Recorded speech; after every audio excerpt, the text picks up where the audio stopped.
እንደሰሙት እንደገና ደግሞ እንዳዩት እንደተመለከቱት እንደዳሰሱት እና አብረው ኤክስፒሪየንስ እንዳደረጉት ፈርስት ሃንድ የሆነ ዊትነስ እንዳላቸው እና ከዛ የመነጨ ደግሞ ስልጣን እንዳላቸው ያንን ስልጣን ለመመስከር ማለት ነው። ለምን የነበሩ ስለሆነ ያየ የሰማ ስለሆነ ከዛ የመነጨ አውቶሪቲ ስላላቸው ያንን ያየነውን የህይወትን ቃል ለእናንተም ደግሞ እንነግራችኋለን እናወራላችኋለን ብሎ ደጋግሞ ይናገራል። ለምንድነው የምትናገረው? ለምንድነው የምታወራው? ለምንድነው ደጋግሞ እናወራለን የሚለውን ብለን ስንመለከት አንድ ነገር ይላችኋል። እሱም ምንድነው? እናንተ ደግሞ ከኛ ጋር ህብረት እንዲኖራችሁ እንደገና ደግሞ ከኛ ጋር ህብረት እንዲኖራችሁ ይሄንን እንናገራለን ካለ በኋላ ህብረታችን ደግሞ ከአብ ጋር እንደገና ደግሞ ከልጁ ከኢየሱስ ክርስቶስ ጋር ነው ብሎ ያስቀምጣል። ስለዚህ ምንድነው ከኛ ጋር ህብረት እንዲኖራችሁ አንደኛ ነገር፣ ሁለተኛ ነገር ደግሞ ይሄ ህብረት ደግሞ ከአብ እንደገና ደግሞ ከወልድ ጋር ያለ ህብረት እንደሆነ ለዚህ ኢንቫይት ያደረጋቸው እንደሆነ እዚህ ጋር ባለፈውም ደግመን ያየነው ነገር ምንድነው ህይወት ህብረት እንዲኖራችሁ የሚለው ቃል ህብረት የላችሁም የሚል አይደለም። የዮሐንስ ተደራሲዎች እዚህ ጋር ያሉት የዮሐንስ የመጀመሪያዎቹ ተደራሲዎች ኦልሬዲ የዘላለም ህይወት ያላቸው ናቸው። ለዚህ ነው መጽሐፉ ሲዘጋው መዝጊያው ላይ ምን ብሎ ያስቀምጥልናል? የዘላለም ህይወት እንዳላችሁ ታውቁ ዘንድ በእግዚአብሔር ልጅ ለምታምኑ ይህን ጽፌላችኋለሁ ብሎ ይናገራል። ስለዚህ የዘላለም ህይወት ያላቸው የዳኑ ናቸው እነዚህ ሰዎች። ስለዚህ የህይወት አላችሁ ህብረት አላችሁ፣ ግን ይሄ ህብረት ግን እንዲቀጥል በሚል እንደሚጽፍላቸው ተናግሮ ነበረ። ስለዚህ በእነዚህ ጉዳዮች ላይ ሁለቱም ቀናቶቻችንን በዚህ ላይ ትኩረት አድርገን ቀጥለናል ማለት ነው። ቁጥር 4 ላይ ያለው ደስታችሁም ፍጹም እንዲሆን ወይ ደግሞ ደስታችንም ፍጹም እንዲሆን ይሄንን እጽፍላችኋለሁ ብሎ እንግዲህ ዮሐንስ ከሌሎቹ ጸሐፍት መለየት የሚያደርገው በእነዚህ ጥናቶቻችን ያየነው ፐርፐዝ ስቴትመንት የሚያስቀምጥ ጸሐፊ ነው ማለት የሚጽፍበትን ዓላማ በግልጥ በወንጌሉም ላይ እንዳየነው እንደገና ደግሞ አሁን በመልእክቱም ላይ እንደምንመለከተው በግልጥ የሚጽፈው ለዚህ ነው ብሎ ሲያስቀምጥ የምንመለከተው ጸሐፊ እና ይሄንን ቅንፍ ይከፍታል። ገና ምዕራፍ 1 ላይ ቁጥር 4 ላይ ቅንፉን ይከፍታል። ምንድነው ይሄንን የምንጽፍላችሁ ብሎ ይናገር ደስታችን ፍጹም እንዲሆን ነው ብሎ ቅንፍ ይከፍትና የሚጽፍበትን ሐሳብ ይናገራል። ሲዘጋውም ደግሞ ምዕራፍ 5 ቁጥር 13 ላይ ቀደም እንዳልኳችሁ የዘላለም ህይወት እንዳላችሁ ታውቁ ዘንድ በእግዚአብሔር ልጅ ስም ለምታምኑ ይህን ጽፌላችኋለሁ ብሎ ይዘጋዋል። ስለዚህ ልክ እንደ ይሄን ምን ልንለው እንችላለን ማለት ነው፣ እንደ ኢንክሉሲቭ ልንወስደው እንችላለን ማለት ነው። ያው የመጽሐፍ ቅዱስ አንዳንድ ጽሁፎች አጻጻፋቸው መግቢያቸውም ላይ የሚጠቀሙትን ቃል ወይ ደግሞ ሐረግ መስጊያም ላይ ደግሞ ይጠቀሙታል። which means ምን ማለት ነው? በቃ የተናገርኩት ይሄንን ለማለት ነው። ልክ እንደ ቅንፍ ከዚህ ጀምሬ በዚህ ነው የጨረስኩት ብሎ ተመሳሳይ ሐሳብ የመጀመሪያውን ሐሳብ እንደገና መጨረሻ ላይ ደግሞ እንድናስታውሰው አድርጎ ምን ያደርግልናል ማለት ነው? ወንጌሉን የጻፈበትን ዓላማ ይነግረናል ማለት ነው። እነዚህን ሳምንት በነበሩ በሁለቱ ክፍል ጥናቶቻችን ላይ ለማየት የሞከርናቸው ነው ማለት ነው። እልልት ሰመሪ ነው እሱ በጣም ቆንጆ ሰመሪ ነው። ወደ ዛሬው ጥናታችን እንሄዳለን። ስለዚህ የዛሬ ጥናታችን እኔ በአዲሱ መደበኛ ትርጉም አነበዋለሁ ከቁጥር 5 ጀምሮ እስከ ቁጥር 7 ያለውን እስከ ቁጥር 10 ላንብበውና ከዛ ትኩረት የምናደርገው ከ5 እስከ 7 ይሆናል። እንደዚህ ይላል። ከእርሱ የሰማነው ለእናንተ የምንነግራችሁ መልእክት እግዚአብሔር ብርሃን ነው፣ ጨለማም በእርሱ ዘንድ ከቶ የለም የሚል ነው። በጨለማ እየተመላለሰን ከእርሱ ጋር ህብረት አለን ብንል እንዋሻለን፣ እውነትንም አንኖረውም። ነገር ግን እርሱ በብርሃን እንዳለ እኛም በብርሃን ብንመላለስ እርስ በርሳችን ህብረት አለን። የልጁም የኢየሱስ ክርስቶስ ደም ከኃጢአት ሁሉ ያነጻናል። ኃጢአት የለብንም ብንል ራሳችንን እናስታለን፣ እውነትም በእኛ ውስጥ የለም። ኃጢአታችንን ብንናዘዝ ኃጢአታችንን ይቅር ሊለን ከአመፃ ሁሉ ሊያነጻን እርሱ ታማኝና ጻድቅ ነው። ኃጢአት አልሰራንም ብንል እርሱን ሐሰተኛ እናደርገዋለን፣ ቃሉም በእኛ ውስጥ የለም ይላል። እንግዲህ ትኩረት የምናደርገው በተደጋጋሚ እንደተናገርኩት ከቁጥር 5 እስከ 7 ነው። ከቁጥር 5 እስከ 7 ያለውን ሐሳብ በአጠቃላይ ከማየታችን በፊት አሁን ያለውን ንባብ በተለይ ከቁጥር 5 እንደዚህ ብናደርገው የተሻለ ሳይሆን አይቀርም። ከቁጥር 5 እስከ 7 እንዲሁም እስከ 10 ድረስ ያለውን ሐሳብ ስለምን የሚያወራ ነው? ጠቅለል ያለ ነገር ማንሳት እንችላለን። ይሱ ሚውት ሆኗል። አሁን ይሰማል። አይ ቲንክ ምናልባት ቁጥር 4 ላይ ያለውን ሐሳብ በደንብ አልነካነውም ነበር። እሷን የተወሰነ ነገር ልበልበትና አንተ ወደዛኛው መቀጠል እንችላለን። እሺ you think ያ ኦልራይት። ስለዚህ ቁጥር 4 ላይ አንድ ሐሳብ ይነግረናል። ደስታችሁ እንዲፈጸም ይህን እንጽፍላችኋለን፣ ወይ ደግሞ ደስታችን እንዲፈጸም ይህንን እንጽፍላችኋለን ይላል። ይህንን የሚለው ቃል እቺ ከ1 እስከ ቁጥር 4 ያለችውን የዮሐንስን መልእክት መግቢያ ሳይሆን አጠቃላይ መልእክቱን ደብዳቤውን ይህንን ደብዳቤ እንጽፍላችኋለን ይላል። ይሄ ደብዳቤ የምንጽፍላችሁ ደስታችን ሙሉ እንዲሆን ነው፣ ደስታችን እንዲፈጸም ነው ብሎ ይናገራል። አንድ ነገር እዚህ ጋር ማየት እንችላለን፣ መመልከት እንችላለን። ምን ማለት ነው? ዮሐንስ መጋቢያዊ ልብ ያለው ወይ ደግሞ ይሄ ለመንጋው የሚጠነቀቅ ልብ ያለው ሰው እንደሆነ እንመለከታለን። እናንተ ገብቷችሁ ተረድታችሁ ህብረት እንዳላችሁ ስታውቁ የዛኔ የኛ ደስታ ምን ያደርጋል? ሙሉ ይሆናል። የኛ ደስታ ይፈጸማል ማለት ፍጹም ይሆናል ማለት ሙሉ ይሆናል። ሙሉ ደስታ ሊኖረናል። ምን ስታደርጉ? የምናገለግላችሁ እናንተ ማለት ወንጌል የነገርናችሁ እናንተ ምን ስታደርጉ? ህብረት እንዳላችሁ፣ ህብረታችሁ ደግሞ ከአብ ከወልድ ከመንፈስ ቅዱስ ጋር ያላችሁ ህብረት እንደሆነ እንዲገባችሁ። ይሄ ሲገባችሁ ምን እናደርጋለን ይላል? የኛ ደስታ በእናንተ እድገትና በእናንተ ግንዛቤ ላይ የተመሰረተ ነው ብሎ ራሱን ሲያስቀምጥ በጣም እንመለከታለን። ይሄ አንድ እውነት አለው። ምንድነው መሰለህ የሚገባኝ ነገር እነዚህ ሰዎች ህብረት አላቸው። አውቶማቲካሊ በክርስቶስ ኢየሱስ በሚያምኑበት ጊዜ ያንን ህይወት ሲካፈሉ ወደዚህ ህብረት ነው የሚመጡት። ነገር ግን አንዳንድ ነገሮችን አለን ማለት አናቃቸዋለን ማለት አይደለም። ስላለን እጃችን ላይ የገባ ስለሆነ ተረድተነዋል ማለት አይደለም። ትልቁ ብሌሲንግ ትልቋን ማለት በአዲስ ኪዳን አንደኛው እግዚአብሔር የሚባርከው ነገር ምንድነው ካል በመረዳት ባለጠግነት ነው። እግዚአብሔር የሚባርከው ያለንን ነገር እንድናቀው የተቀበልነውን ነገር እንዲገባን። አሁን የዘላለም ህይወት አለን፣ ግን የዘላለም ህይወት ምን ማለት ነው? የዘላለም ህይወት አለን ተቀብለናል፣ ግን የዘላለም ህይወትን እስከምን ድረስ ነው የምንረዳው? እግዚአብሔር ይሄንን ከባረከልን ይሄንን ሰው ወደ ማወቅ ሲመጣ ምን ይሆናል ማለት ነው? የኛ ደስታ በሱ ነው ሙሉ የሚሆነው ብሎ ይናገራል። በአዲስ ኪዳን ትልቁ በረከት እግዚአብሔር አንደርስታንዲንግ በመስጠት ማስተዋል በመስጠት የሚባርከው በረከት። ለዛ ነው መጽሐፍ ቅዱስ ላይ ስንመለከት ከትንሣኤ በኋላ ኢየሱስ ያደረገው አንደኛው በጣም ዋነኛው ተአምር ብዬ ማስበው ይሄንን ነው። መጽሐፍን ያስተውሉ ዘንድ አእምሯቸውን ከፈተላቸው ይላል። ከትንሣኤ በኋላ የተከፈተላቸው ለደቀ መዛሙርቱ አእምሮ ነው። ይሄ ምን ማለት ነው? እነዚህ ሲከተሉት የነበሩት ደቀ መዛሙርቶች ኢየሱስ ዓይን ሲከፍት አይተዋል፣ ጆሮ ሲከፍት አይተዋል፣ እንደገና ደግሞ የማይናገርን ደግሞ አንደበትም ሲከፍት አይተዋል።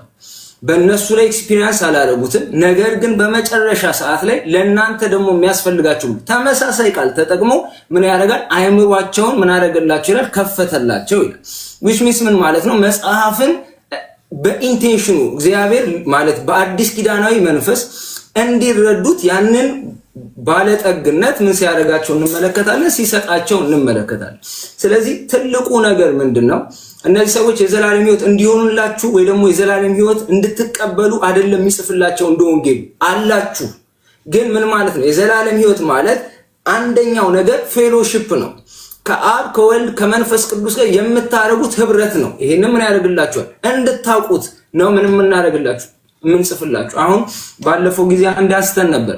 ለምሳሌ ሰው በተለያየ ሁኔታ ብቸኝነት ውስጥ ይገባል። በተለያየ ሁኔታ ከባድ የሆነ እንደው ድባቴ ውስጥ ይገባል። በተለይ ውጭ ሀገር ሰዎች ሲኖሩ የተለያየ ቦታ ላይ ሲኖሩ ሰው ይንባቸዋል፣ ሰው ይናፍቃቸዋል። ምናልባት አማኝ ሆነው ብቸኝነት ይሰማቸው፣ ብቸኝነት ሊያጠቃቸው ይችላል። ነገር ግን አንድ የሚነግረን ወረድ ይሄ መረዳት ግን ካለን ይሄ ባለጠግነት ግን ካለን ምን የሚለው ባለጠግነት አንድ አማኝ ወደ ክርስቶስ ሲመጣ ወደ እንደዚህ አይነት ህብረት ነው የገባው። ከአብ ጋር ህብረት ማድረግ ይችላል፣ ከመንፈስ ቅዱስ ጋር ከወልድ ጋር ህብረት ማድረግ እችላለሁ የሚል መረዳት ካገኘ ይሄ የዘላለም ህይወት ይሄም አንደኛው አካሉ ነው ብሎ ካሰበ ምን ያደርጋል? ሊያልፋል ይችላል ማለት ነው። ኦፍ ኮርስ ማለት ሰው ሊናፍቅ ይችላል፣ ግን ደግሞ የሚበልጣለ ትላል፣ ህብረት አለኝ ትላል፣ ብቸኛ አይደለሁም ብለህ ታስባለህ። ስለዚህ ይሄ የአማኞች በዚህ አይነት ነፃነት ውስጥ ሲገቡ በመረዳት በእንደዚህ አይነት የተሰጣቸውን ህይወት በእንደዚህ አይነት ልክ ሲያውቁት አንድ መጋቢ በዚህ ነው የኛ ደስታ ሙሉ የሚሆነው፣ በዚህ ነው የኛ ደስታ የሚፈጸመው ብሎ ማለት ወደ ሙላት የሚመጣው ብሎ ይናገራል። ስለዚህ ምን ማለት ነው? የአንድ እውነተኛ አገልጋይ በምዕመኑ የዘላለም ህይወትን ወይ ደግሞ ወንጌልን የሚረዳበት ነገር ሲያድግ ደስተኛ ይሆናል። ለዛ ነው ዮሐንስ እንደምታውቀው ደጋግሞ በመልእክቶቹም ላይ ልጆቼ በእውነት እንደሚመላለሱ ስላወቅ ወይ ደግሞ ስላየው ደግሞ ደስታ ይሰማኛል። ስለዚህ ደስታው ሁልጊዜ ምዕመኖቹ ወይ ደግሞ ያገለገላቸው ሰዎች ወይ የታገለገላቸው ቤተክርስቲያኖች የሚያሳዩት ፍሬ የሚያሳዩት የመረዳት የእውቀት ፍሬ ምን ሲያደርገው እንመለከታለን። ሲያስደስተው እንደሚያስደስተው ደስታውን ሙሉ እንደሚያደርግለት እንመለከታለን ማለት ነው። ስለዚህ መግቢያው ይሄንን ይመስላል ማለት ነው። ቁጥር 4 እዩ መቀጠል ትችላለህ። ያ በጣም የሚገርመው ነገር ባክግራውንድ ላይ ተስተውባል ብሎኛል አንድ ወንድም ዴቭዬ። እንግዲህ ያው ያለችዋን የተጠቀቁት ጌታ ይባርክ። ሌላ ጊዜ ብዙ እየተማርን ስለምንመጣ አጀስት የምናደርገው ነገር ይኖራል በሂደት። ለማንኛውም ወደ ክፍለ ውይይታችን እሱ በጣም ቆንጆ አድርጋ አስቀምጠዋል። በተለይ ቁጥር 4 ላይ ደስታችን ፍጹም ይሆን ዘንድ ይህን ጽፍላችኋለን የሚለውን ቆንጆ አድርጋ አስቀምጠዋል። አልጨምርም፣ ግን አንድ ሐሳብ ሌላኛውን ፐርስፔክቲቭ ለማሳየት ያህል አንድ ሐሳብ ለመናገር ፈለኩ።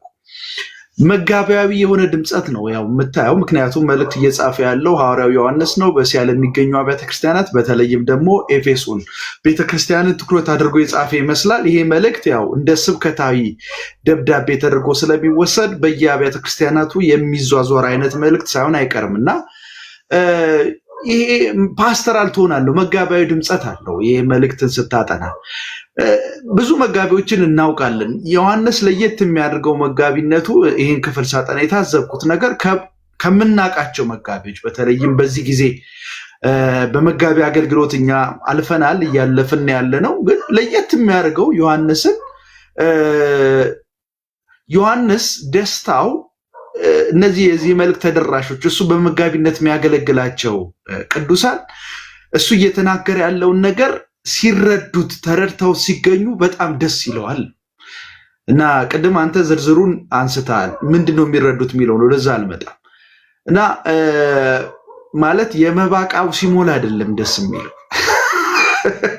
ብዙ ጊዜ እንደሱ አይነት ነገር ነው። ወይም ደግሞ ጉባኤው ሲሞላ አይደለም፣ ወይም ደግሞ ብዙ ተከታይ ሲኖረው አይደለም ደስ የሚለው። እና ደብዳቤ እየጻፈ ነው ያለው እና ደስ የሚለኝ ይላል። በቃ በእግዚአብሔር ዘንድ የነበረው ያ የዘላለም ሕይወት በክርስቶስ ተገልጧል። ይህንን ሕይወት ደግሞ በህብረት ትኖሩታላችሁ። ይህንን እንድታውቁ ነው የምጽፍላችሁ። ስለዚህ ይህን በማወቃችሁ ልታውቁት በመዘጋጀታችሁ ይህን ደብዳቤ እየጻፍኩላችሁ ነው። ደስ ይለኛል። የሚገርም ነው። ለየት ያደርገዋል የእሱን መጋቢነት። እውነተኛ መጋቢነት መገለጫው ባህሪው ምናልባትም እንደ አንድ ምሳሌ አድርገን ዮሐንስን ብናነሳ የሚመግበው ህዝብ የእግዚአብሔርን ሐሳብ እግዚአብሔራዊ የሆነን ሐሳብ እንዲረዱ ወይም ደግሞ ሲረዱ ወይም እንዲረዱ ሲፈልግ ነው ደስ የሚለው። እና ይሄ በጣም የሚገርም ነገር ነው። በዚህ ዘመን ላለን አገልጋዮች ትልቅ ማስተማሪያ ነው። ምክንያቱም መጋቢነት ምን አይነት ስፍራ እንዳለ ሁላችንም የምናውቅ ይመስለኛል። በአንድም ሆነ በሌላ ክርስትና አሁን ለገበያ የወጣበት ጊዜ ነው። በጣም ያሳዝናል። ዮሐንስ ጋር ስትመጣ እንደዚህ አይነት ነገር የለውም። ደስታዬ የጻፍኩትን እንድትረዱ በቃ ስትረዱ ደስ ይለኛል ይላል። ይሄ የሚገርም ነው። ከቁጥር 5 ጀምሮ ያለውን ሳነብ ይሱ በተለይ ከቁጥር 5 ምዕራፍ 1 ከቁጥር 5 እስከ ምዕራፍ 2 ቁጥር 6 ድረስ ሐዋርያው ዮሐንስ የዚህ መልእክት ጻፊ ስለ ኃጢአት ያወራል። ከቁጥር 1 እስከ 4 ስለ ህብረት ነው የሚያወራው። ከቁጥር 1 ከምዕራፍ 1 ቁጥር 5 እስከ ምዕራፍ 2 ቁጥር 6 ስለ ኃጢአት ያወራበት መሰረታዊ ምክንያት ምንድነው ብለን ባንክሮ ስናጠናው ንባቡን ክርስቲያናዊ ህብረትን አደጋ ላይ የሚጥል አንድ ነገር አለ እንድታውቁ ያስፈልጋል። እሱም ኃጢአት ነው። በኃጢአት መመላለስ ያው ኃጢአት ሰው ሊሰራ ቅዱሳን ኃጢአት ሊሰሩ ይችሉ ይሆናል። ወረድ እያለ ይናገራል። ልጆቹ የምጽፍላችሁ ኃጢአት እንዳትሰሩ ነው ይላል። ኃጢአት እንድንሰራ አልተፈቀደም። ነገር ግን ማንም ኃጢአት ቢሰራ በአብ ዘንድ ጠበቃ አለው እያለ ይናገራል።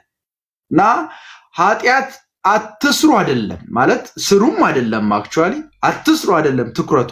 ብትሰሩ በአብ ዘንድ ጠበቃ አላችሁ፣ የክርስቶስ ኢየሱስ ደም ከኃጢአት ሁሉ ያነጻችኋል። ነጥብ። ጋራንቲ ያለ የክርስቶስ ደም ያጥባችኋል። አሁን ትኩረቱ ከቁጥር 5 እስከ ምዕራፍ 2 ቁጥር 6 ድረስ በኃጢአት ግን መመላለስ አይገባም። ከእግዚአብሔር ጋር ህብረት እያለው አንድ አማኝ በኃጢአት የሚመላለስ ከሆነ የዛ ህብረት አካል አይደለም። ህብረትን አደጋ ላይ ከሚጥሉ ጉዳዮች መካከል በኃጢአት ጸንቶ መመላለስ፣ ይሄ በጣም መሰረታዊ ነገር ነው። እንደምታስታውሰው ከዚህ ንባብ ጋር ተዛማጅ የሆነ አንድ የመጽሐፍ ቅዱስ ንባብ አለ። አንደኛ ቆሮንቶስ ምዕራፍ 5 የአባቱን ሚስት ያገባን ሰው ጳውሎስ ጠንከር ባለ ቋንቋ ሲናገረው ታያለ። እንደውም ከማህበሩ ኤክስኮሚዩኒኬት ሲያደርገው ሲያገለው ሁሉ ትመለከታለህ። ለምን? ጥቂቱ እርሾ ይላል። ያ አባቱን ሚስት ያገባው ሰው ድርጊት ኃጢአት ነው። ይሄ እርሾ ይሏል መላውን ሊጥ እንደሚያቦካ ጥቂት እርሾ ልክ እንደዛው የኃጢአት በጊዜ ካልተቀጣ የማህበሩ መንፈሳዊ ጤንነት ህብረቱን አደጋ ላይ ይጥላል በሚል ጳውሎስ እኔም እናንተም መንፈስ ቅዱስም ጋር ተባብረን እግዚአብሔር መንፈስ ጋር ተባብረን በዚህ ሰውዬ ላይ ይህን ፍርድ አስተላልፋለሁ ብሎ ስጋው ለሰይጣን ተላልፎ እንዲሰጥ ነፍሱ ግን በጌታ ቀን ትንሣኤን እንዲያገኝ ሲናገር ታያዋል። እና ለምንድን ነው ጳውሎስ በዚህን ያህል መጠን ትኩረት የሰጠው የዚህን ሰው ኃጢአታዊ ድርጊት ብለህ ስትጠይቅ በኃጢአት የሚያስመካ ኃጢአት ሆን ተብሎ የሚደረግ ኃጢአት በቅዱሳን ጉባኤ ውስጥ ክርስቲያናዊ ህብረትን አደጋ ላይ ይጥላል። ለዚህ ሌላኛው ማሳያ ሐዋርያት ሥራ ምዕራፍ 5 ላይ ሐናንያና ሰጲራ ታስታውሳቸዋለህ፣ ሁለት ባልና ሚስቶች። እነዚህ ሁለት ባልና ሚስቶች የሸጡትን ከሸጡ በኋላ የሸጡትን እውነተኛ ልኬት ሳይናገሩ የሚፈልጉትን አስራት አምጥተው በሐዋርያት እግር ስር አኖሩ። ጴጥሮስ ነበር ያገኛቸውና እናንተ ለምንድን ነው መንፈስ ቅዱስን ያታለላችሁት? መንፈስ ቅዱስን ማታለል ማለት እግዚአብሔርን ማታለል ነው ብሎ ሲናገር ታያል።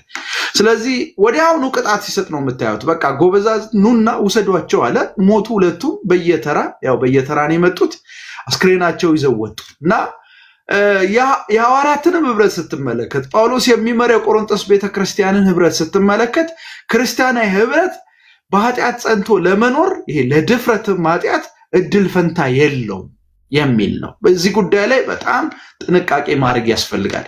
እግዚአብሔር በልጁ በክርስቶስ ኢየሱስ የገለጠው ህይወት ፍጹም ፍቅርነቱን ያሳያል። እውነት ነው። ግን የእግዚአብሔር ፍጹም ፍቅርነት በኃጢአት ጸንቶ ለመመላለስ ዋስትና ግን አይደለም፣ ጋራንቲ አይደለም። ለዛ ነው ቁጥር 5 ላይ እንደዚህ ይላል፣ ከእርሱ የሰማ ነው ይላል፣ ከኢየሱስ ክርስቶስ የሰማ ነው ለእናንተም፣ ለዚህ መልእክት ተደራሾች ዮሐንስ ነው የሚናገረው፣ ለእናንተም የምንነግራችሁ መልእክት ይላል እግዚአብሔር ብርሃን ነው። የሚገርም ነው። ኢየሱስ በምድር ላይ በነበረው አገልግሎት ይሰጥ የነበረው ምስክርነት ሲናገር ዮሐንስ ይመሰክር የነበረውን ምስክርነት ስብከቱ ሲናገር ኢየሱስ በምድር ላይ በተመላለሰበት ጊዜ የሰበከው ስብከት እግዚአብሔር ብርሃን ነው፣ ጨለማም በሱ ዘንድ ከቶ የለም ብሎ ሰብኳል። እኛም ይሄን ሰምተናል፣ ለእናንተም ይሄን እናስተላልፋለን ብሎ ነው የሚናገረው። ለመሆኑ እግዚአብሔር ብርሃን ነው፣ ጨለማ በሱ ዘንድ የለም የሚለው ገለጻ ምን ማለት ነው? ሁለትዮሻዊ ቋንቋ አለው እንደምታውቀው። አንደኛው ጨለማ የሚል ነው፣ ሁለተኛው ብርሃን የሚል ነው። ጨለማና ብርሃን ተቃርነው ያገላለጾች ናቸው። በዚህ ዮሐንስ መልእክት አጻጻፍ ሜታፎሪክ ወይም ምስል ገሳጭ ንግግር ነው የወከላቸው ሐሳቦች አሉ። አሁን ጨለማ ኃጢአትን የወከለ ነው። ብርሃን የሚለው ደግሞ የጌታችንና የመድኃኒታችን ኢየሱስ ክርስቶስን ቅዱስ የሆነ አገልግሎት ወይም ስብከት ብለህ ልትወስደው የምትችለው ነው። በዚህ ጉዳይ ላይ የተለያዩ ማብራሪያዎች የተለያየ ሐሳብ ይሰጣሉ። ግን ጠቅለል ስናደርገው የጌታችንና የመድኃኒታችን ኢየሱስ ክርስቶስ ስብከት ትምህርት በራሱ ብርሃን ነው። ታስታውስ እንደሆነ ሉቃስ ምዕራፍ 8 ላይ ጌታ ኢየሱስ ክርስቶስ በነበረው አገልግሎት ምዕራፍ 8 ቁጥር 16 ላይ እንደዚህ ይላል፣ መብራትን አብርቶ ጋን ውስጥ ወይም በአልጋ ስር የሚያስቀምጥ ማንም የለም። መብራትን አብርቶ ምሳሌ ነው የሚሰጠው። በፍጹም ጋን ውስጥ አያስቀምጥም፣ በአልጋም ስር አያስቀምጥም። ብርሃን ሲበራ ሰዎች እንዲያዩት ስለሚታሰብ ሰው ማያይበት ስፍራ ብርሃኑ የማያስፈልግበት ስፍራ ጋን ውስጥና አልጋ ስር አይቀመጥም ይላል። ይልቁንም ወደ ቤት የሚገቡ ብርሃን እንዲያዩ በመቅረዝ ላይ ያስቀምጣል ይልና የማይገለጥ የተሰወረ የማይታወቅ ወደ ብርሃን የማይመጣ የተደበቀ ነገር የለም ይልና እንግዲህ እንዴት እንደምትመላለሱ ተጠንቀቁ። ላለው ይጨመርለታል፣ ከሌለው ግን ያው ያለው የሚመስለው ያለኝ የሚመስለው ነገር ይወሰድበታል ይላል እና ይሄን ስታይ በጌታ ትምህርት ውስጥ ብርሃን ምንድነው? አብሮት ነው። ምንድነው? የሰዎችን የተደበቀ እኩይ የሆነ ኃጢአታዊ የሆነ ልምምድ የሚያጋልጥ የጌታችንና የመድኃኒታችን ኢየሱስ ክርስቶስ ትምህርት ነው። ሌላም ማስረጃ ካስፈለገ ታስታውሱ እንደሆነ ጌታ ኢየሱስ ክርስቶስ ገና ሕፃን እያለ ወደ መቅደሱ ዮሴፍና ማርያም ይዘውት ሲመጡ ሲሞን የሚባለው በእድሜ የገፋው ሰው ጌታን ተቀበለ፣ አቀፈውና ጌታ ሆይ ማዳንን አይተዋል፣ ከእንግዲህ ወዲህ ባሪያን አሰናብት አለና ይህንን በተናገረበት ንባብ ውስጥ ባይገርም ስለ ጌታ ኢየሱስ ክርስቶስ ሲናገር ሲሞን እንደዚህ አለ፣ ይሄ ልጅ ያቀፍኩት ልጅ ለእስራኤል አለ ኩራት ነው፣ ክብር ነው አለ፣ ለአሕዛብ ግን መገለጥን የሚሰጥ ብርሃን ነው። እግዚአብሔር ይመስገን። እና ጌታ ኢየሱስ ትምህርቱ ብቻ አይደለም ብርሃን፣ ራሱም ብርሃን በዚህ የስምዖን ንግግር። ስለዚህ ከሌሎች የመጽሐፍ ቅዱስ ንባባት በመነሳት እንዲሁም በዚህ ክፍል ላይ ቆመን ስናጤን ጨለማ የሚለው አገላለጽ ኃጢአታዊ የሆነን ልምምድ ኃጢአትን ያመለክታል። ብርሃን የሚለው ደግሞ የጌታችንና የመድኃኒታችን ኢየሱስ ክርስቶስ ትምህርት ነው። ሐዋርያቱ የሰሙት ትምህርት ነው እና ጌታ የሰበከው ስብከት ነው። እግዚአብሔር ብርሃን ነው፣ ጨለማ በሱ ዘንድ የለም፣ እሱ ጋር ፈጽሞ ጨለማ አታገኝም፣ ኃጢአት የለም የሚለውን ነው የሰማ ነው ብሎ ይናገራል። ይሄ የጌታችንና የመድኃኒታችን የኢየሱስ ክርስቶስ ስብከት ነው። ምናልባት ወረድ እያለን ወደ ቁጥር 6 ስንመጣ ለምንድን ነው ይህን ማንሳት የፈለገው የሚለውን ዓላማውን ተናግሬያለሁ። ነገር ግን ወረድ እያለ ሲመጣ ምን ሊል እንደፈለገ ይበልጥ እየፈታ ነው ስለምንመጣ የምትጨምረው ነገር ካለ እዚህ ጋር ብትጨምርበት ይሱ። ቴንክ ዩ። እግዚአብሔር ባርክህ። ግሩም የሆነ ኤክስፕላኔሽን ነው የሰጠን። በጣም እናመሰግናለን። አሁን ቁጥር ከ1 እስከ 4 መግቢያውን ከተናገረ በኋላ ካሁን በኋላ ከቁጥር 5 ጀምሮ ደግሞ አንተ እንዳልከው ይቀጥላል። ወደ ዋናው ወደ አካሉ ገባ ማለት ነው፣ ወደ ቦዲው ገባ ማለት ነው። ደብዳቤ እየነገራችሁ ያለው አንድ ነገር ነው። እሱ ምንድነው? እናንተ ደግሞ ከኛ ጋር ህብረት እንዲኖራችሁ ነው አይደል? እቺ መሰረታዊ ነገር ነች። ያው ዮሐንስ መግቢያው ለምንድነው ብለናል። መግቢያው ካሁን በኋላ የሚተነተነው መግቢያው ከ1 እስከ 4 ያለው ይተነተናል። በቃ በስራውት ዘ ቡክ ይሄንን መግቢያ ላይ ያለውን እውነታ ይዘረዝራል። አሁን አንድ ነገር ማወቅ አለባችሁ ነው አይደል? የዮሐንስ ጥያቄ ህብረት አላችኋል። ህብረቱ ደግሞ ቀላል ህብረት አይደለም ማለት ከአባት ጋር ነው፣ እንደገና ደግሞ ከልጁ ጋር ያለ ህብረት ነው ካለ በኋላ ቁጥር 5 ላይ መጀመሪያ ግን ማወቅ ያለባችሁ አንድ ነገር አለ የሚል ይመስላል። እሱ ምንድነው? ህብረት አላችሁ ብቻ ሳይሆን ህብረት ግን ከማን ጋር ነው እያደረኩ ያለውት የሚለውን መረዳት አለባችሁ። ህብረት አለ። ኦኬ፣ ከማን ጋር ነው ህብረት ማረገው? ማወቅ አለብህ። እሱ ህብረት አለኝ፣ ግን ህብረቱን ከማን ጋር ነው ማረገው? ስለዚህ አሁን የህብረቱን አንደኛውን አካል ከህብረቱ ጋር ከማን ጋር ህብረት እያደረግን እንዳለ እንድንረዳ ምን ያደርግልናል ማለት ነው? ማስተዋወቅ ይጀምራል ማለት ነው። ስለዚህ ከእርሱ የሰማናት ይላል ለእናንተም የምናወራላችሁ መልእክት ይላል። አሁን እዚህ ጋር አንድ ነገር ነው። ከቁጥር 1 ጀምሮ እስከ 3 ስንመለከት ዮሐንስ እኮ ያወራልን ከሱ የሰማውን መልእክት አይደለም ማለት በዋነኛነት ያወራልን በዋነኛነት የነገረን ራሱኑ ስብዕናው ማንነቱን የነገረን። ሰምተነዋል አለ፣ አይተነዋል አለ፣ ዳሰነዋል፣ ተመልክተነዋል አይደል? ከኛ ጋር ነበረ ማለት በደንብ የሚጨበጥ የሚዳሰስ ነው። ሰው ሆኖ መጥቷል። ማንነቱ እውነት ነው። እሱ የእግዚአብሔር ልጅ ነው። ደግሞ ተገልጧል በመካከላችን። ማንነቱን ነገረ፣ ማንነቱን አወራልን። እሱ ራሱ የዘላለም ሕይወት የሆነ ማንነት ነው አለ። ማንነቱ ብቻ ሳይሆን ደግሞ አለ ከእሱ ደግሞ ይዞት ደግሞ የመጣው መልእክት ደግሞ አለ። የተናገረው ያስተላለፈው መልእክት ደግሞ አለ፣ ያወራው መልእክት አለ። እሱን ነው ደግሞ ምን የምናደርግላችሁ የምናወራላችሁ። ምን ማለት ነው? የኢየሱስ ክርስቶስ ንግግሩም ቢሆን ኢየሱስ ክርስቶስ ያስተማረውም ያወራውም የተናገረውም ነገር ቢሆን እንደገና ማንነቱም አንድ ነው። የሚጣላ አይደለም፣ እርስ በርሱ የሚቃወም አይደለም። ማንነቱ ለንግግሩ መሰረት ነው፣ ለመልእክቱ መሰረቱ ማንነቱ ማለት ምን ማለት ነው? አንድ ነገር እኮ በማን በኩል ተናገረኝ ክብደቱን ያሳያል። ለነገሩ የተናገረንና መልእክቱ የመጣው እግዚአብሔር በሆነው የእግዚአብሔር ልጅ አማካኝነት እሱ ነው ይሄንን መልእክት ምን ያደረገልን ያመጣው እና ይሄንን መልእክት የነገረን። ስለዚህ ከኢየሱስ ጋር ኢየሱስንም ማንነቱንም እናወራዋለን፣ ያስተማረውንም ደግሞ እንናገራለን። ማለት አንመርጥለትም ማለት ይሄ ነው ብለን የምንወስደው ነገር የለንም። አየህ ለሰው ነው የምናስቀረው። ገባ? ይሄንን እንትኑ አይመቸኝም ይሄኛውን ወስጄ ያኛውን እጥላለሁ ምንለው ለሰው ነው።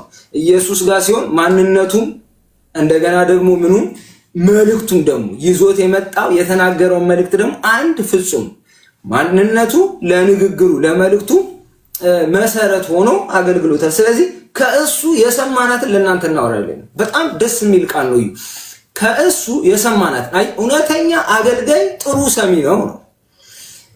ጥሩ መስማት አለበት። ጥሩ ዝምብራም በዚህ ዘመን ጥሩ ሰሚ ማለት የእግዚአብሔርን ሐሳብ የእግዚአብሔርን ልብ እነሱ መልእክቱን ከኢየሱስ ሰምተነው ነው የምናመጣው።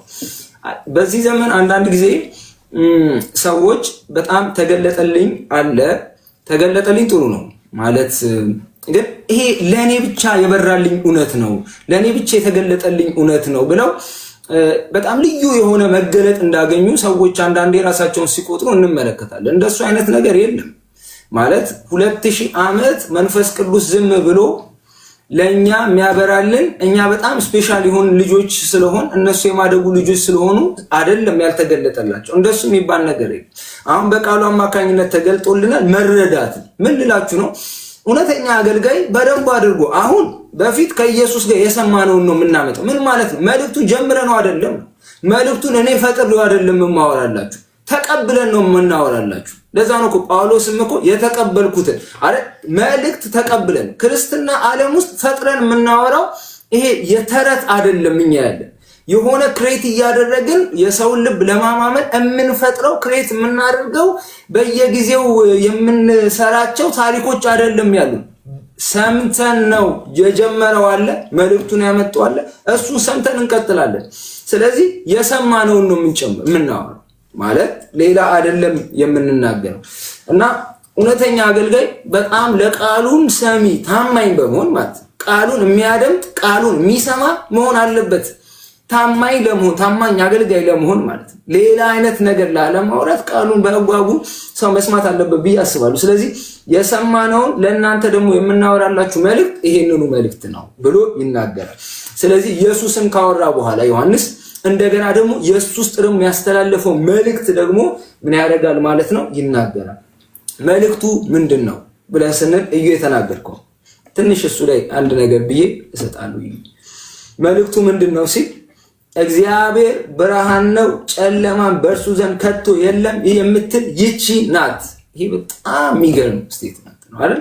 እግዚአብሔር ብርሃን ነው ጨለማን በእርሱ ዘንድ ከቶ የለም አይደለም፣ ከቶ የለም ከቶ የለም የምትል ይቺ ናት። ምን ማለት ነው? ኢየሱስ ወልደ እግዚአብሔር ከአብ እቅፍ ወጥቶ በማርያም እቅፍ አድሮ የተገለጠውና አንድ ድምፅ ያመጣው የገባን መልእክት ይሄ ነው አለ። ያስተላለፈው መልእክት ይሄ ነው። አንድ መልእክት ነው ያለው። እሱን መልእክት እቺ ናት። እቺ መልእክትን ነው ይዞ የመጣው። ያን ሁሉ ርቀት መጥቶ ይሄንን ነው የተናገረው። አዎ ይሄንን ነው የተናገረው ይላል ዮሐንስ። የምንመሰክረው ይሄንን ነው። ከዛ ድረስ ወርዶ ይሄንን ያለን አዎ ምን ሊለን ያለው? እግዚአብሔር ብርሃን ነው ጨለማን በእርሱ ዘንድ ከቶ የለም የምትል መልእክት ነው ይዞልን የመጣው። ክብር ለእግዚአብሔር። በክርስቶስ ኢየሱስ የተገለጠልን መልእክት ምንድነው ካላችሁ፣ አንደኛ ኢየሱስ ክርስቶስ ማንን ገልጦታል ነው? አብን ገልጦታል ነው። አብ በደንብ የተገለጠውና የተብራራው በልጁ ነው። የተብራራውና የተገለጠልን ደግሞ አብ እንዴት ሆኖ ነው ካላችሁ፣ እግዚአብሔር ብርሃን ነው የሚል ነው።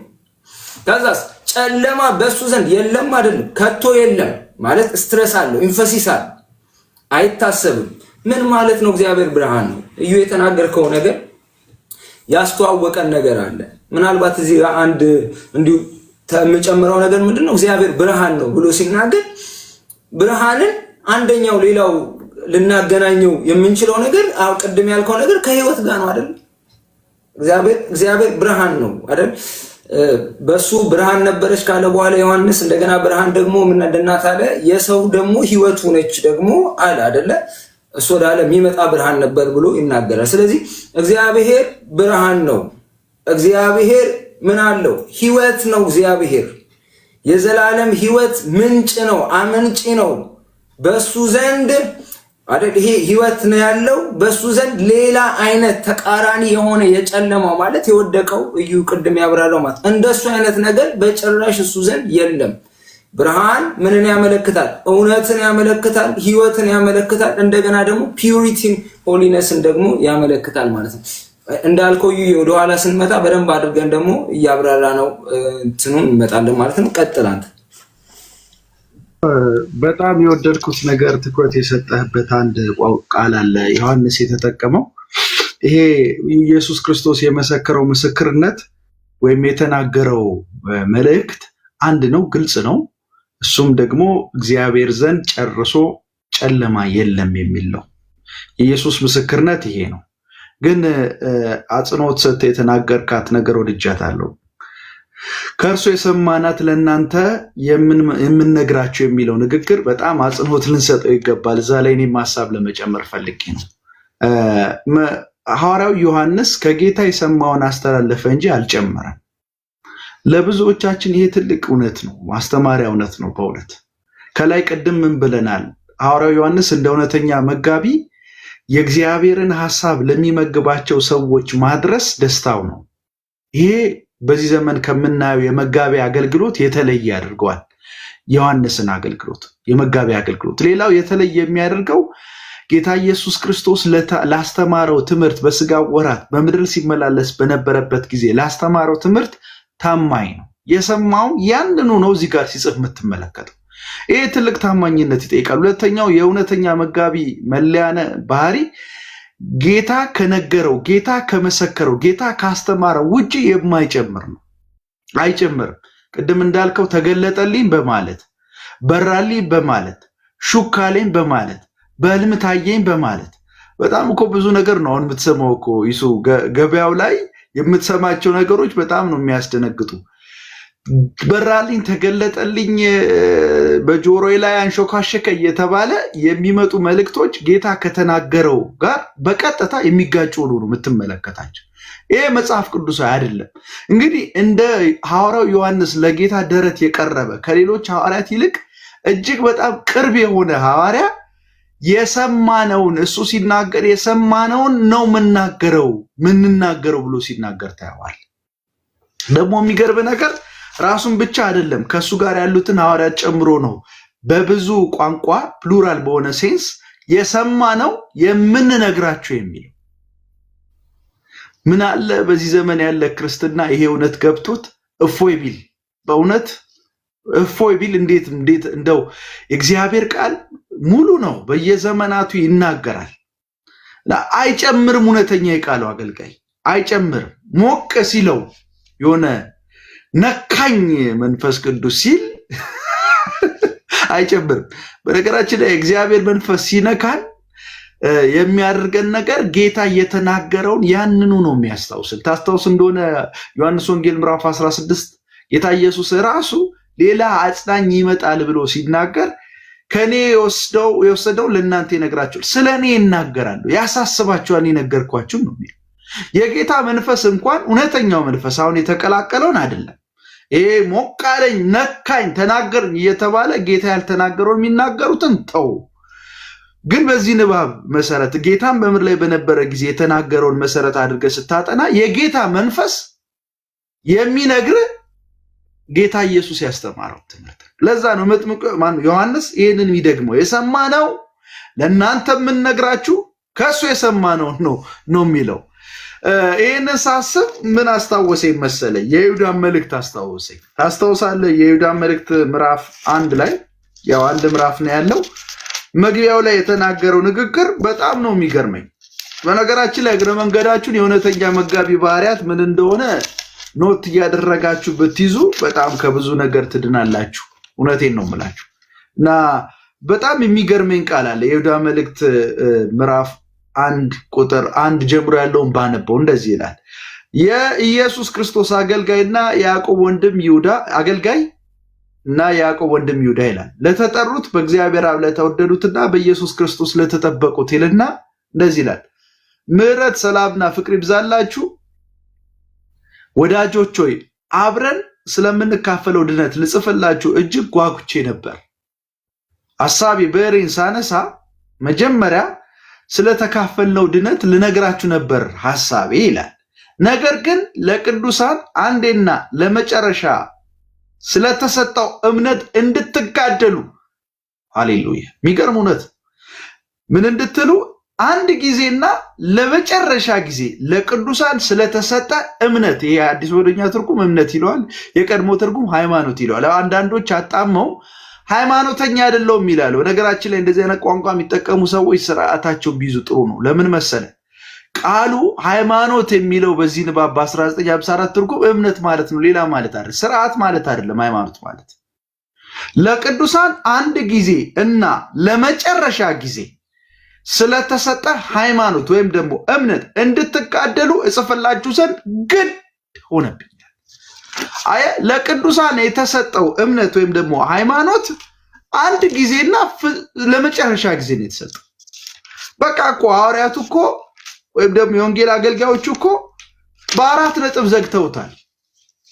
ዮሐንስ ጋር ስትመጣ የሰማሁትን ነው ምነግራችሁ፣ ከጌታ የሰማሁትን አለ። ይሁዳ ጋር ስትሄድ እኔ ለናንተ ምነግራችሁ ነገር ለቅዱሳን ለናንተ አንድ ጊዜና ለመጨረሻ ጊዜ ስለተሰጠ እምነትና ወይም ሃይማኖት ነው ምነግራችሁ ምጽፍላችሁ፣ ለዚህ እንድትጋደሉ።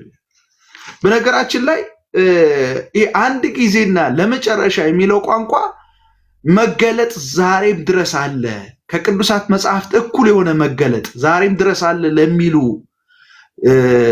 ሰዎች ጥሩ የኮሶ መድኃኒት ነው፣ ጥሩ ማርከሻ ነው ትምህርታቸውን ማለት ነው።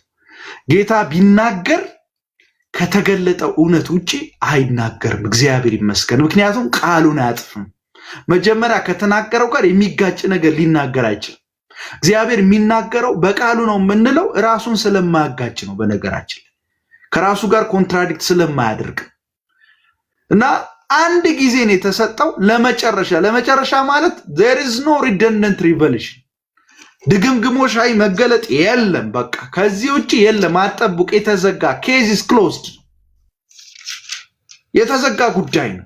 ምንም ሌላ መገለጥ አጠብቁ። እንደው የፈለገ ነብይ ይሁን ሐዋርያ ይሁን የእግዚአብሔር ሰው የሚል የትኛውንም አይነት ታይትል ከስሙ በፊት ይኑረው፣ እነ ዮሐንስ ለጌታ ቀርበው ለደረቱ የቀረቡ ሐዋርያት ጌታ እጅግ የሚወዳቸው ከጌታ የሰማነው ነው የምንናገረው ካሉ አንተና እኔ የምን ቤት ነን ነው ልንጨምር አንችልም።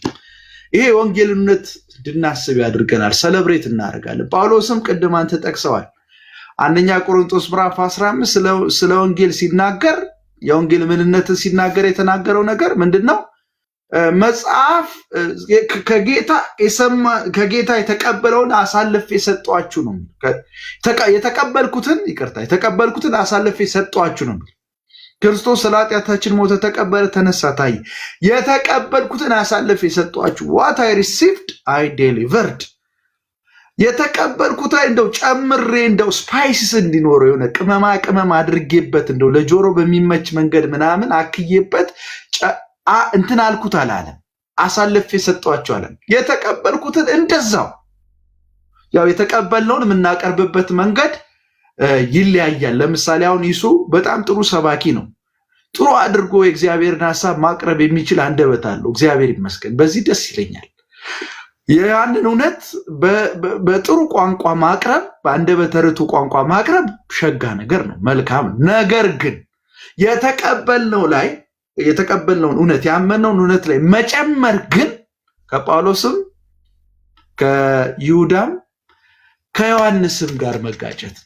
ጳውሎስ ጌታ ተገልጦለት የተቀበልኩትን ለእናንተ አሳልፌ የሰጧችሁ ካለ who are we to add? እግዚአብሔር ይመስገን። በነገራችን ላይ እሱ የአዲስ ኪዳን መገለጥ አንድ ጊዜና ለመጨረሻ ጊዜ ፍጹም በሆነ መንገድ በመገለጡ በመሰጠቱ ምክንያት ለብዙ ብዥታ ደጅ አይሰጥም፣ እድል ፈንታ አይሰጥም እና ወደዛ እውነት እንድትደርስ እንጂ እውነትን እየፈጠርን እንድንሄድ አይደለም። እና ክርስትና የሚፈጠር እውነት የለውም። ይሄ ኃይለ ቃል ያዙልኝ። የሚፈጠር እውነት የለውም፣ የተገለጠ እውነት ነው እንጂ ያለው። እግዚአብሔር ይመስገን። እና የምትለው ቃል የተወሰነ አድርግበት ማለት አሁን አንድ ነገር ነው ማለት እነ ዮሐንስ ፕራውድ ያደርጋሉ። ከሱ የሰማነውን ነው የምናወራው ሲሉ ፕራውድ ለምን መሰለህ? አንድ ገሊላ የነበረ ሰው ያልተማረ ሰው ምናምን ሰው እየሰማው ነው፣ ትውልድ እየሰማው ነው፣ የሆነ ነገር እያደረገ ነው። ላይክ እኔ በጣም እኮ እነሱ ራሱ እኮ አድዋል ሲያመጧቸው እኮ በፈሪሳውያን ፊት እኮ ምናምን ሲቆሙ እኮ እንዳልተማሩ አውቀው ምናምን ተገረሙባቸው። ማለት ያልተቀበለው ነገር ቢሆን አንደኛ ሰስቴን የሚያደርግ ነገርም አይደለም አንደኛው ነገሩ ማለት ነው እነሱን ስታያቸው። ሁለተኛ ነገር በዛ እነሱ በጣም ፕራውድ ናቸው የሚያደርጉት። እንደው ግን በጣም ለመጨመር ያክል አንድ ኢየሱስ የተናገረው ነገር ምን አለ መሰለህ? አይ መንፈስ ቅዱስ በመጣ ጊዜ አይደል? መንፈስ ቅዱስ በመጣ ጊዜ የመጨረሻው እራት ላይ የነገራቸው አንድ እውነት አለ። ምንድነው ያላቸው? አንደኛ የነገርኳችሁን ያስታውሳችኋል። በቃ ምንም ሌላ የለውም። አይገርም? ክርስትና ሌላ የለውም። መልእክት እኮ የመጣበት በኢየሱስ ነው።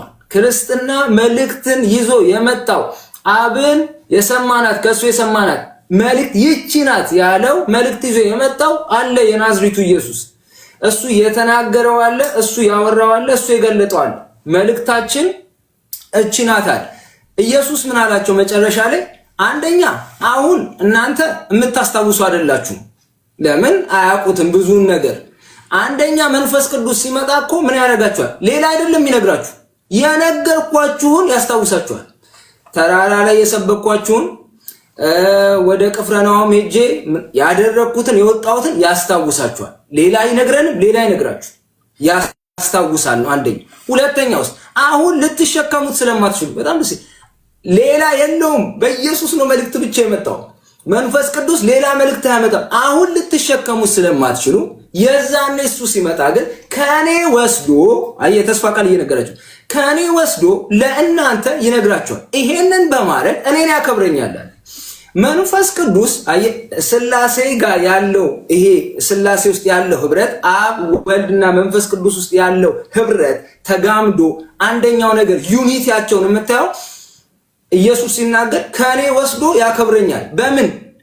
በመፈወስ አይደለም፣ ሽባ በማዘለል አይደለም፣ አይን በማብራት አይደለም፣ የሆነ ዲዳ የሆነ ሰውዬ በማናገር አይደለም። ምንድን እኔ አሁን ልነግራችሁ የነበረው መልእክት አሁን ልትሸከሙ ስለማትችሉ ምን ያደርጋል? ከኔ ወስዶ እሱን መልእክት እስማም ደስ ሲል መልእክት ነው የሚነግራችሁ። ምን ያደርገኛል? እኔ ዛኔ እከብራለሁ አለ። ይሄ ተስፋ ቃል ለነሱ ተሰጣቸው። አሁን ይኸውልህ መንፈስ ቅዱስ መጣ። ሐዋርያ ሥራ ምዕራፍ 2 ላይ የሆነው ምንድነው? ሁለት ነገር መፈጸም አለበት በእነዚህ ሐዋርያት ሕይወት ውስጥ። አንደኛው ማስታወስ አለበት ብሎታል። ሁለተኛውስ ከኔ ደግሞ አዲሱን ነገር ደግሞ አሁን ልትሸከሙት አትችሉትም የተባለውን ነገር ደግሞ ምን ያደርግላችኋል? መንገድ ደግሞ አለበት ብሎ ይጠበቃል ማለት ነው።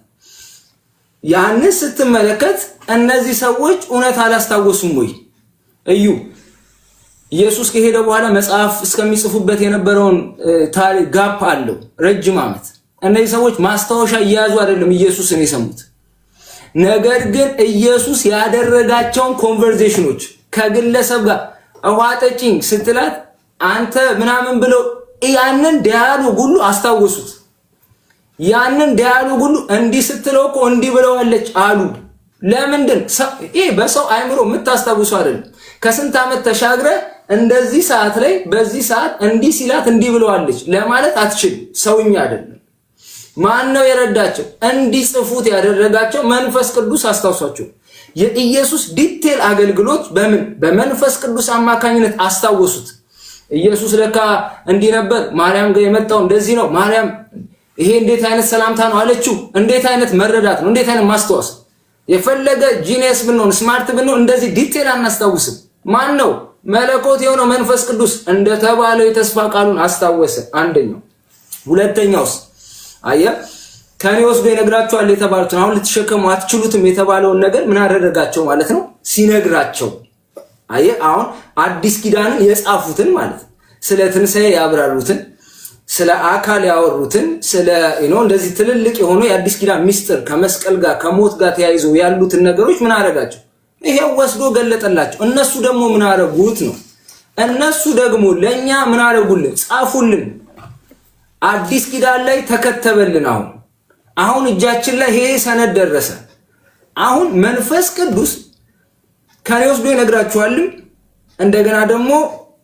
ያስታውሳችኋል ለኛ የተሰጠ የተስፋ ቃል አይደለም ለሐዋርያቱ ተፈጸመና ይሄው እጃችን ላይ ገባ ያስታወሳቸው የነገራቸውንም ከተቡልን ጻፉልን አሁን መንፈስ ቅዱስ አንድ ጉባኤ ላይ ሲሰራ ምንድነው የሚያደርገው ከኔ ወስዶ የተባለውን እውነት በማብራራት እውነተኛውን ቃል በመግለጽ ነው ምን ሊያደርግ የሚችለው ቤተክርስቲያን ውስጥ ኢየሱስን ሊያከብር የሚችለው ሽባስ እንዴ አንድ እውነተኛ ነገር እኮ ምናየው ነገር በሙሉ ሽባ አስነሳ ዱፕሊኬት ይደረጋል አለው ሌላም ያስነሳል አይን አበራ ሌላም ያበራል የሆነ ስም ጠራ ሌላም ይጠራል ይደረጋል ብዙ ነው የሚያደርገው ብዙ ሰው ያደርገዋል ብዙ ያኛው መንፈስ ያደርገዋል ቃሉን ፒውር የሆነውን የአምላክ ቃል በንጽህና መናገር ግን አይችልም በዚህ አይነት የሚለውጠውን የአምላክ ቃል ግን ያ ሲነገር በአንድ ቤተክርስቲያን ውስጥ መንፈስ ቅዱስ እየሰራ ነው ማለት ነው በእውነት እዛ ቤተክርስቲያን መንፈስ ቅዱስ እየተከሳከሰ በእውነት እዛ አገልጋይ ላይ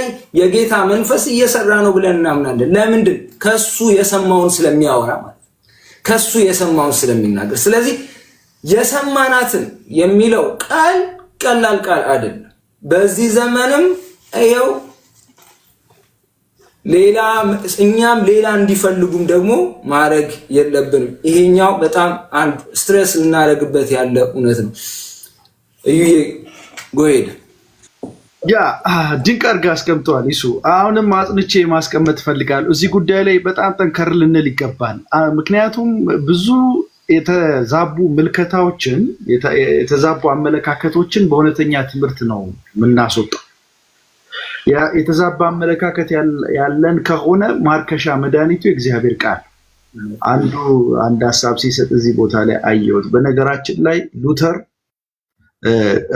እግረ መንገድ እንዲያውቁት ማለት ነው ሉተር የእግዚአብሔር ጸጋ የሚተላለፍበት መንገድ ብሎ ካስቀመጠው የመጀመሪያው ቁም ነገር የእግዚአብሔር ቃል ጸጋን የመቀበያ መንገድ ጸጋ የመተላለፊያ መንገድ የእግዚአብሔር ቃል እንደውም ሉተር ቤተክርስቲያንን ሲፈታ ቤተክርስቲያን ማለት እውነተኛ የሆነ የወንጌል ሰበካ ታማኝ የሆነ የወንጌል ሰበካና ቅዱሳት ሚስጥራት የሚካሄዱበት ቦታ ማለት እውነተኛ ቤተክርስቲያን ነው ብሎ ይላል እና ለእውነተኛ ቤተክርስቲያን አንዱ ቅድመ ሁኔታ የእግዚአብሔር ጸጋ የሚተላለፍበትን ይሄንን የእግዚአብሔር ቃል መስበክ ማስተማር ነው በተጻፈበት በዛው መንፈስ ማለት ስለዚህ ይሄንን ያላወቀ ከሆነ ምናልባት አዲስ ሉተራዊ ሊሆን ስለሚችል ራሱን አደብ ቢገዛ ጥሩ ነው ለማለት ነው በጌታ ፍቅር አሁን ኮሜንቶቹን እንዳያረጉ ዳይቨርት እንዳያረጉ ያ ለመጨመር ያህል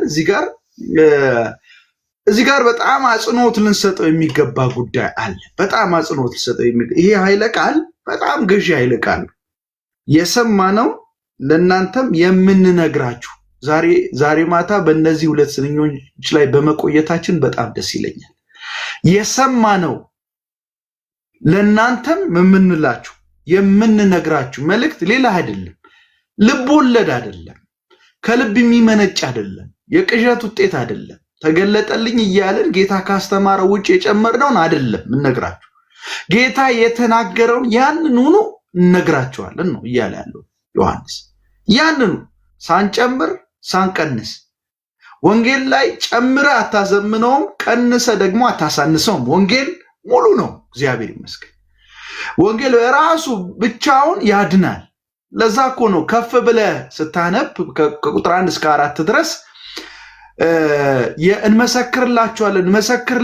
እንመሰክርላችኋለን የሚለው እውነት እኮ ወንጌል ነው ይሄ ወንጌል ነው እኮ የቅዱሳን ህብረት መሰረት ይሁን የክርስቲያናዊ ህብረት መሰረት ይሁን ህይወት የተገለጠበት ያኮ ወንጌል ነው። ይሄ በጣም መሰረታዊ ነገር ነው እና ማወቅ ያለብን ነገር ይሄንን ነው። ዮሐንስ ከቁጥር 1 እስከ 4 እንመሰክራለን እያለ 3-4 በእርግጥ በቀድሞ ወደ ኦሪጂናል ወደ መጀመሪያው የአዲስ ኪዳን ቋንቋ ስንመጣ ወደ ግሪኩ ስንመጣ ከቁጥር 1 እስከ 4 ድረስ ያለው በአንድ ቁጥር ብቻ የተዘጋ ሐሳብ ነው። በአንድ ቁጥር ብቻ የተቀመጠ ነው። እነግራችኋለን የሚለው አንድ ጊዜ ነው የተቀመጠው። ነገር ግን ለመተርጎም በጣም ስለሚያስቸግር ወደ አማርኛም ሲመጣ ወደ ሌሎች ቋንቋም ሲመጣ ከመጀመሪያው ቋንቋ እነግራችኋለን የሚለው አጽንኦት እንዲሰጠው በተደጋጋሚ ቀርቧል በትርጉም። ስለዚህ የቁጥር 1 እስከ 5 ባለው እስከ 4 ባለው ንባብ ውስጥ ትኩረቱ እነግራችኋለን እንመሰክራለን። ምክንያቱም የህብረቱ መሰረት እሱ ነው። በነገራችን ላይ የዮሐንስ መልእክት በጣም የተጻፈበት አንዱ መሰረታዊ ምክንያት ይሄንን የህብረቱ መሰረት የሆነውን ወንጌል እነግራችኋለን የሚለውን ወንጌል የሚንዱ የሐሰት መምህራን ስለነበሩ አጽንኦት ሰጥቶ እነግራችኋለን እያለ ያወራው።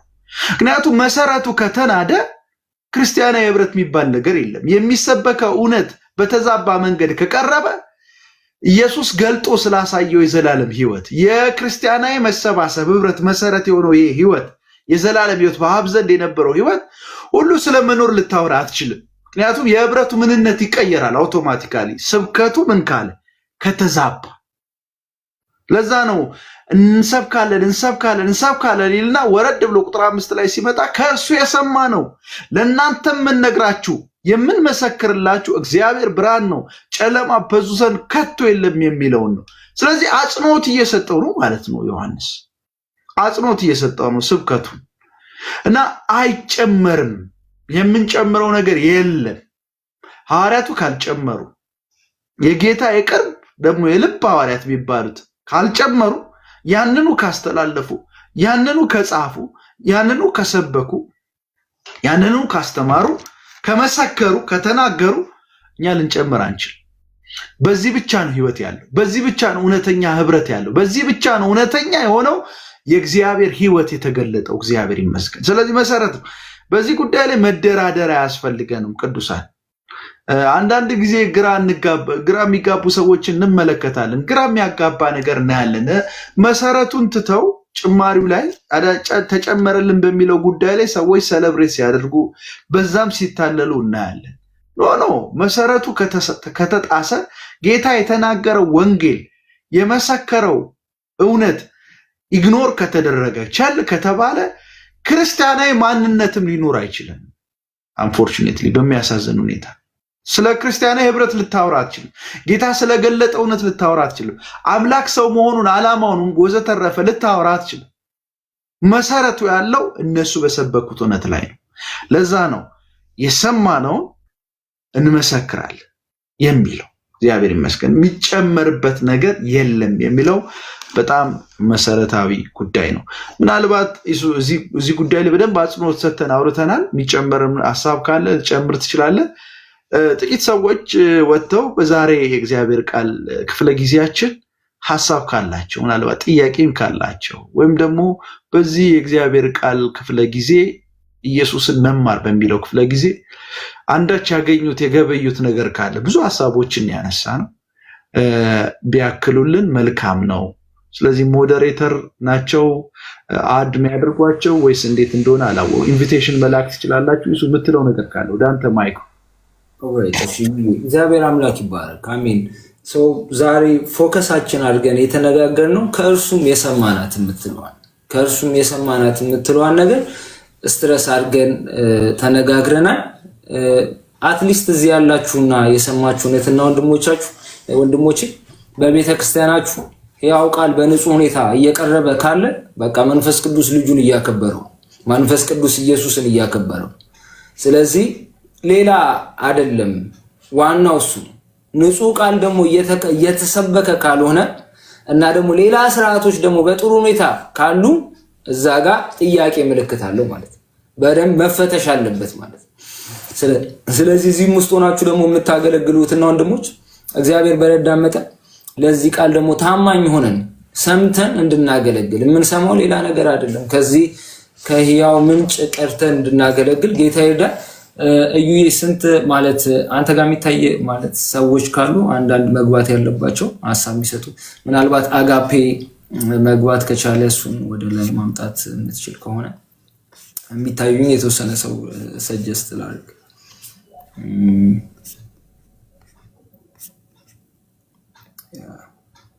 ማድረግ ትችላለህ አንተ መጥራት ትችላለህ መሰለኝ ወይ ደግሞ አንተ ማድረግ ትችላለህ መሰለኝ።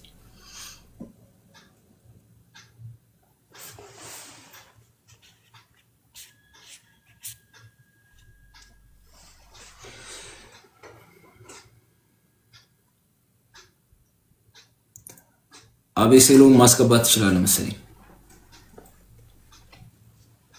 ማይክ ኦፍ ነው ኦን አድርጎ ማይክ። አጋፔን ማስገባት ትችላላችሁ። ፎሎ አድርጌዋለሁ ኢንቪቴሽን እንትን ለማለት